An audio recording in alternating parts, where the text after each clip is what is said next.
passionate about martial arts, you know, but for me, it was definitely a conscious move to provide my family with a better life.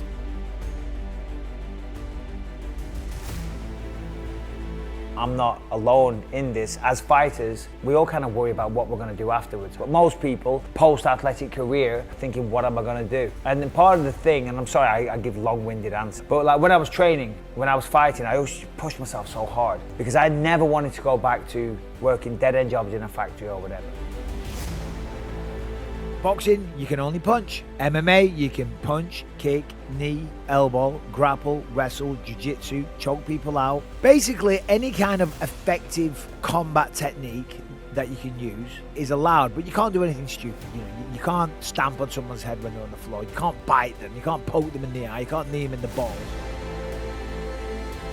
There's nothing wrong with that, but nobody wants that. When you're fighting in the main event of the UFC and you're flying around the world, you don't want to go back to, you know, minimum wage work if you can avoid it. Now, I was lucky because I had eye problems, right? So I continued fighting, and I always felt like I was still there by the skin of my teeth. I thought, at any moment now, I'm going to have my career taken away. Basically stop them. You force them to give up, or you knock them out, or you beat them so much where you're not the other person cannot intelligently defend themselves. When they're not intelligently defending themselves, the referee will stop. When you got the technique, better to have the technique than strength. It's not the fight itself that you're scared about, that you're nervous about.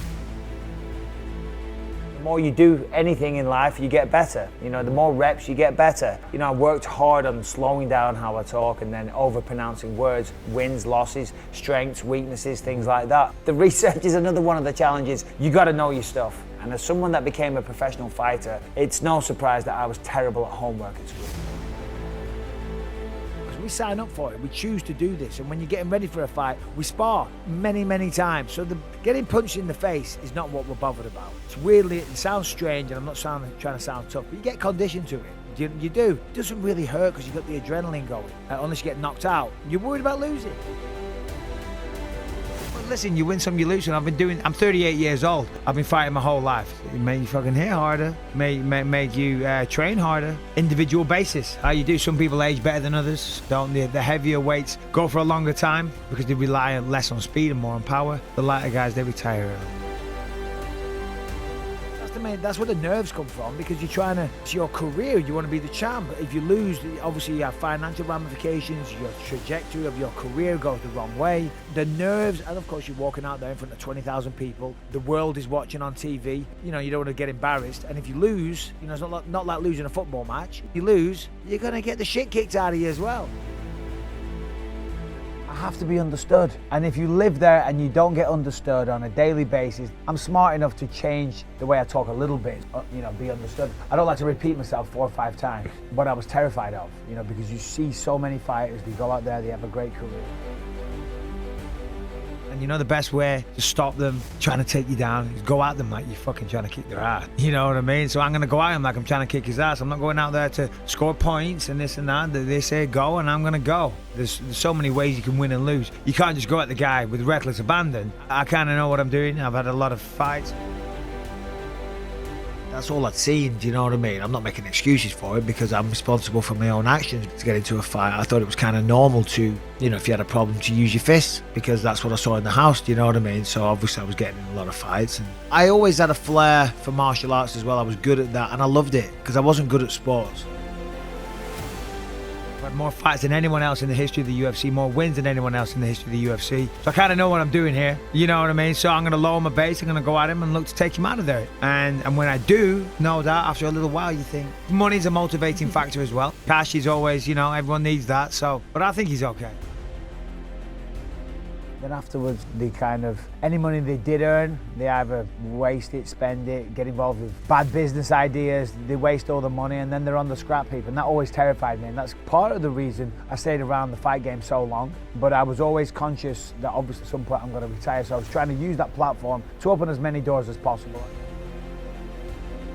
It was the straw that broke the camel's back, you know what I mean? I'd been there a few times and the judge was like, this guy's not learning. And to be honest, it was the best thing that ever happened to me. And I was very flippant and I didn't care, do you know what I mean? I was still very immature. And when I went to prison, I remember sitting in the holding cell and just looking around and thinking, wow, is this what my life's destined to be? pretty proud of the job that I've done. I've stepped away. I'm busier than ever. People are always saying, congrats on the retirement. But yeah, I'm working really hard. One of the main employers, I guess, is a slaughterhouse. And I guess most people have done a little shift there once or twice. I didn't work there for very long, but I went there. It was pretty good. It was everything you would imagine. And then I kind of complained about the job I was doing.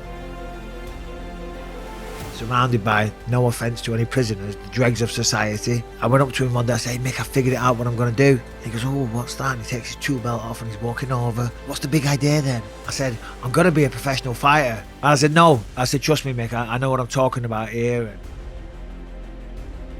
Because my first job, I was squeegee mopping blood into drains. And then, so I said to the guy, my supervisor, I said, I think I can be of more use to you than this, you know. He said, let me think about it. I came back from my break, he said, you've got it. I'm promoting you. I'm like, oh, great. He goes, apprentice slaughterman. Then I was in at the deep end. I did that for a few days, a couple of weeks. And I was given an opportunity by one of my old senseis when I was a kid. I'd never even heard of the UFC, but I wasn't conscious of it. I'd heard of it when it first came out, but I wasn't aware of it. It wasn't something I was looking at or considering. But he told me all about it. And he said, Michael, there's a lot of money to be earned. You know, he said, the people in America, if you become a champion,